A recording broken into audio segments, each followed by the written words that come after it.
Andor, Season 1. This is the spoiler review. I have a review on my blog, soundedbettermyhead.com. I actually kept it pretty spoiler free. I don't think there's anything in there that's going to ruin anything for anybody. I ended up giving this a 4.5 out of 5. Probably a little generous. I think I could have easily went with a 4 out of 5, but the fact that every week I was looking forward to this show, I think I kind of upped it a little bit. You know, if you make me excited about a show week in, week out, that's a pretty noteworthy thing these days. Feels very different than any Star Wars show we've seen so far. If you're expecting like Darth Vader or Jedis or lightsabers or you know any of the classic Star Wars stuff, you're really not going to get it. I mean, it's probably 4 or 5 episodes in before we even see a stormtrooper. You know, there's a couple TIE fighters. There's no Jedi. There's none of that. This is kind of like that average Joe, what it's like living, under the Empire and trying to start, a rebellion against them. There is a loose similarities to like the Game of Thrones franchise, just as where you got a lot of different characters. You're jumping around from location to location. There's a lot of dialogue. It can be very slow at times. I think that's going to be one of the biggest complaints about the show. There's not much action. It's very character and dialogue driven. It takes a while to get to the point. What works in their favor is they did what they're calling story blocks. Basically, there's 3 episode chunks throughout the 12 episode run of the series. So it's like you build up for an episode, and then the 3rd episode is the payoff, and then they kind of repeat that. And that kind of helps keep things focused, and you kind of know you're building towards something pretty consistently. So even when it's slow, then you do get that payoff. And I think the payoff's that much better because you had all this build. Doesn't always work. Sometimes the payoff's not worth it. Some of the character stories are a little bit weaker. All the Andor stuff, it's life or death. Obviously, unfortunately, it's a prequel, so he's going to survive the show and make it to Rogue One, but he's in danger. The people around him in danger, and that's more edge of your seat stuff, as opposed to then you cut back to like Mon Mothma, and it's more just about her political career, and maybe the Empire finds out she's funneling money to the rebellion, and for her that's a big deal. And the acting brings it across.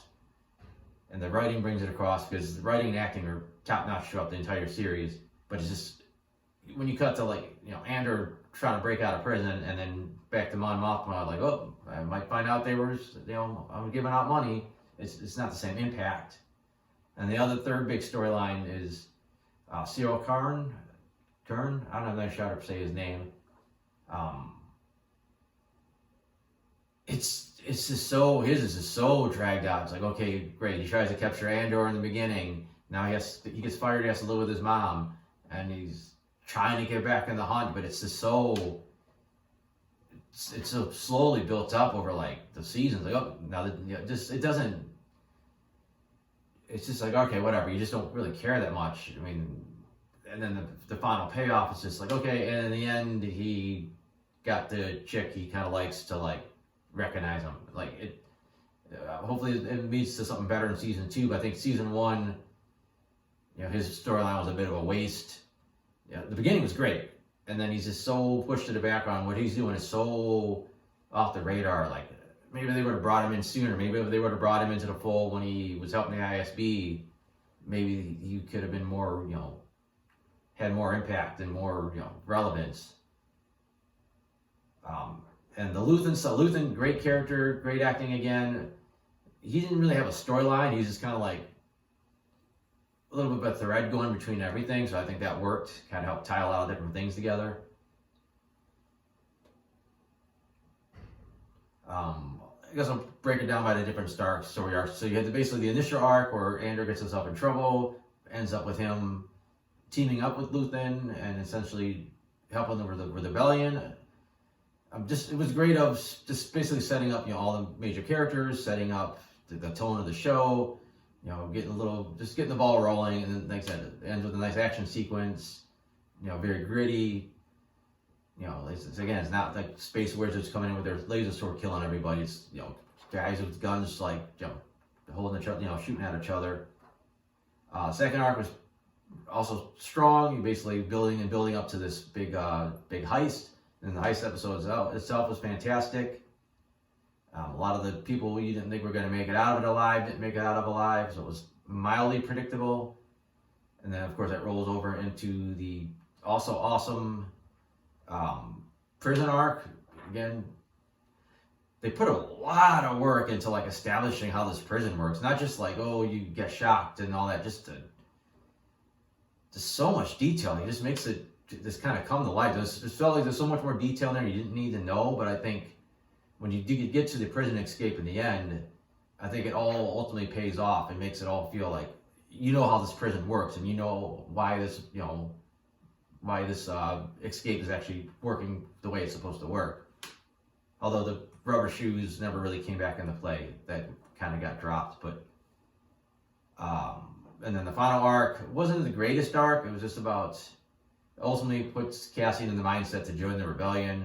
But again, just a lot of tension. A lot of people, everyone just come together on Ferrix because they want, either the Emperor wants to capture him for information, and the rebels actually want him dead so he doesn't squeal. And again, just a lot of tension again. And the payoff wasn't as strong as some of the other payoffs, but I think ultimately it worked. Show looked great. A lot of practical elements, like huge sets. I guess they built like city blocks for Ferrix. So it's, there's no green screen. It's not the volume, which still works, for shows. It still looks cool, but for this show, just extras and droids and everything around every corner. Like, they got to fill this out with physical elements, and it just worked. And again, also a lot of practical makeup. You don't get very many aliens in the show. Like, there's a couple established on Ferrix, but like the whole prison arc, there's like no aliens. It's all just regular humans. I think on one end, it helps you identify with everybody that much more because they're relatable at being real people. But you lose a little something of that Star Wars flavor. I think you would have thrown them in the background when they're doing the escape, and there was some non-human characters trying to get out too. I think that would have been cool, but it's more of a minor gripe. There are points where there's CG. I think it's occasionally a little bit wonky. Someone's riding like a speeder bike or a ship coming in. Sometimes it looks a little, just doesn't quite, especially with everything else being practical. It's a little more noticeable that it's just an effect. Again, individual character-wise, like I said, Andor was pretty strong. Just, Gabriel Luna does a good job of kind of being an unlikable guy, but he brings a likability to him, so it's like you still root for him, even though he seems like he's a little bit of a jerk. And he's great acting, strong, good arc. Mon Mothma, we really didn't know anything about the character going in, just little bits and pieces. So they really fleshed her out, showed what her home life is like, show what kind of shit she has to deal with because of she's got her family hate her. They think she's like kind of lame, but she's secretly trying to like help the galaxy get rid of the Empire. Her husband's a jerk. It was an arranged marriage, so just kind of interesting. Her story's interesting. Just it kind of was on a different level than what Andor had to go through. Luthen is someone that he's like the non-crazy Saw Gerrera, even though we do get crazy old Saw Gerrera in the show, but just calculating, moving people like chess pieces. Like, he's got to let 30 rebels die to, keep one of his spies safe. He'll do it. Like, just completely ruthless. The ends justify the means in his mind. And again, the guy's basically sold off his humanity because he'll do whatever it takes. And it's a different character than we've ever seen in the Rebellion. And this Rebellion is so much grittier. Like, you would never see Luke Skywalker hold someone from the Empire's son hostage at gunpoint and threaten to kill him, to get his way. But the rebels in this show do. It's gritty. It's more like the rebels call it more like terrorist than the fun and shiny rebel lines we get in the movies. But they do go and prove that the Emperor is just evil. They're oppressive, and they get to show how far that they go. Also interesting seeing on the Empire side that there are some competent members in the Empire, and they're dangerous, and If they were just able to work together and all get on the same page, they probably could have squashed the rebellion. But there's a lot of infighting, a lot of backstabbing, and just like Cassian says, Empire is so full of itself that it lets its guard down, it lets itself get taken out. But I don't know, I think that's the gist of it. I don't want to go bananas talking about, on the show. As I said, just week to week it was really good. It did drag quite a bit at times, but I said the dialogue was interesting, the characters were interesting, so it was, you could, you sit through it and then you still like it. And like I said, the payoff was usually worth it once it was all said and done. But I think I'll go ahead and zip through my notes here, see what I think is worth mentioning. Even little things, it's a little bit not adult for Star Wars. It's adult for Star Wars, but it's not adult. But just, characters are implied that they have sex. There's a brothel. There's somebody says shit. Like, it's stuff you don't normally see from Star Wars, but you probably see from like any other similar show. So it's just breathes new life into the franchise. Like, makes everyone just feel so real. Like, everyone just feels so real. Even like the minor characters, they don't use the stormtroopers. They use guys with no helmets on. So you see their faces, you see the fear, you see guys begging for their life before Andor kills them. It's just something you don't normally see.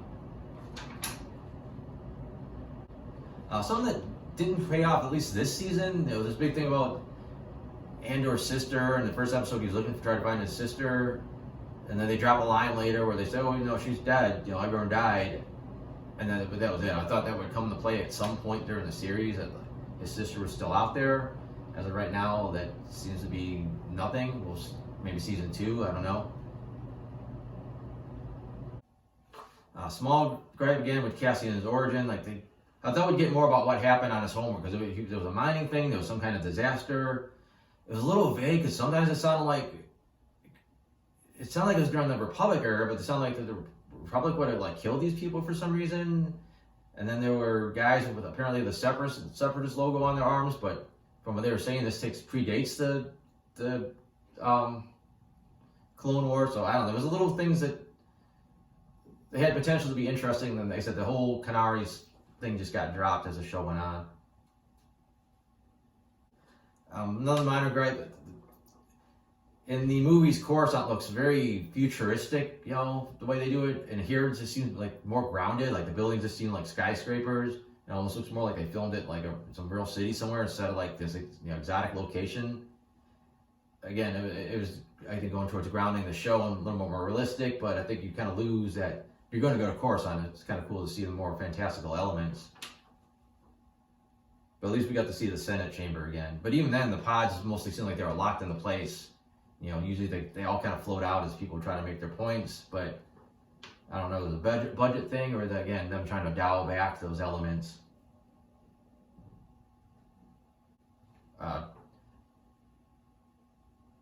Kept seeing that cops, I kept seeing the little cereal on Coruscant. I'm surprised nobody's trying to market a Coruscant Crunch yet. I think it was more of a kid-friendly show. Maybe they would make a breakfast cereal,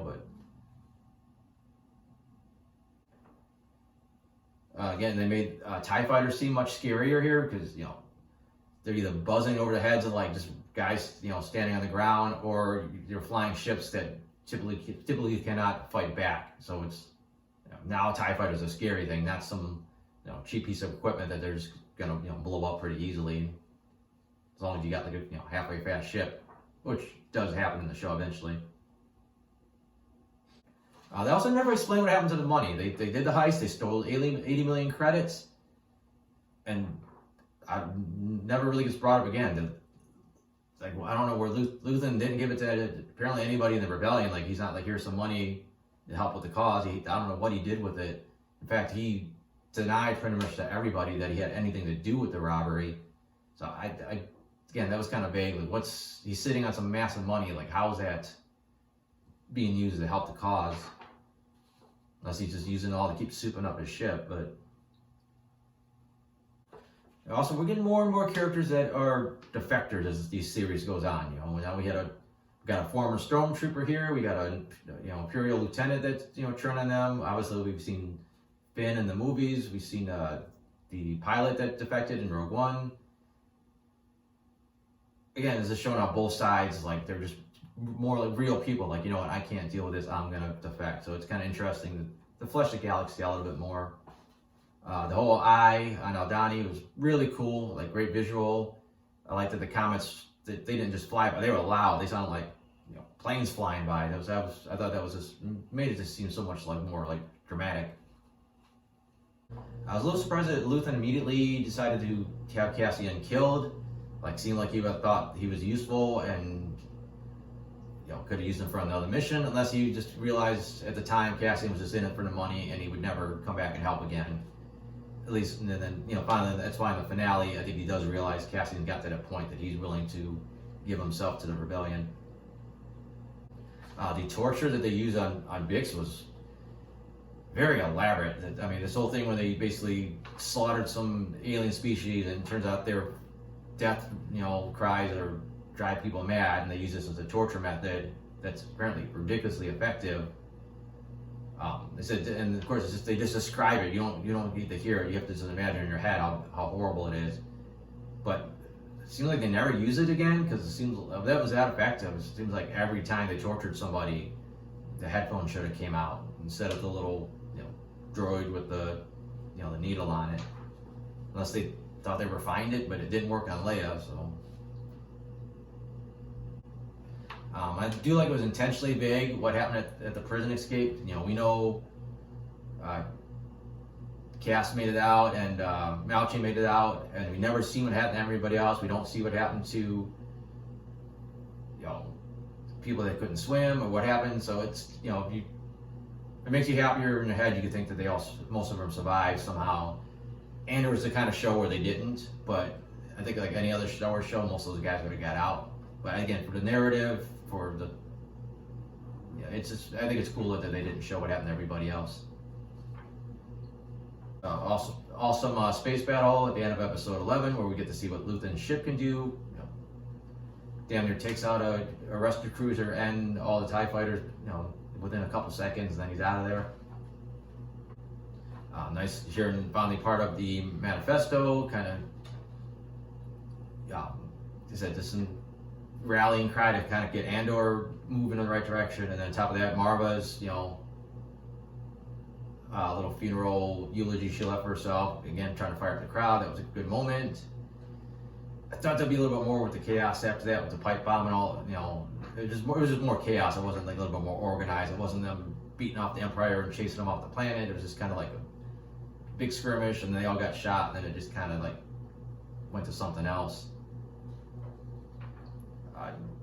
B2 was a pretty interesting droid. It gave him a lot more personality, especially he looked like he should just be like a beeping droid, like an R2, but he's he could speak like more like a 3PO.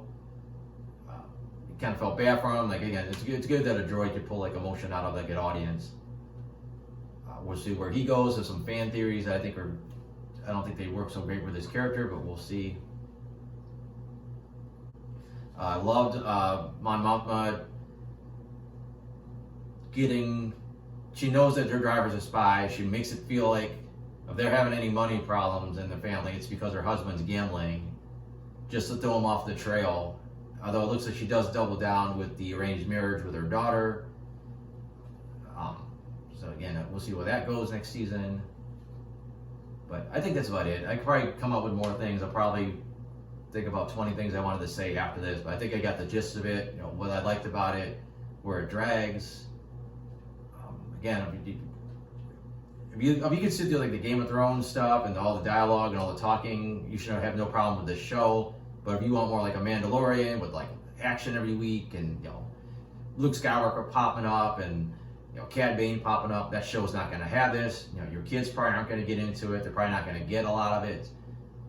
He said it doesn't quite get racy, but there's hints at raciness. But other than that, like I said, I got the shorter, spoiler-free review up. I have other reviews. I have my comic strip, and those are all on soundedbettermyhead.com. So thanks for watching.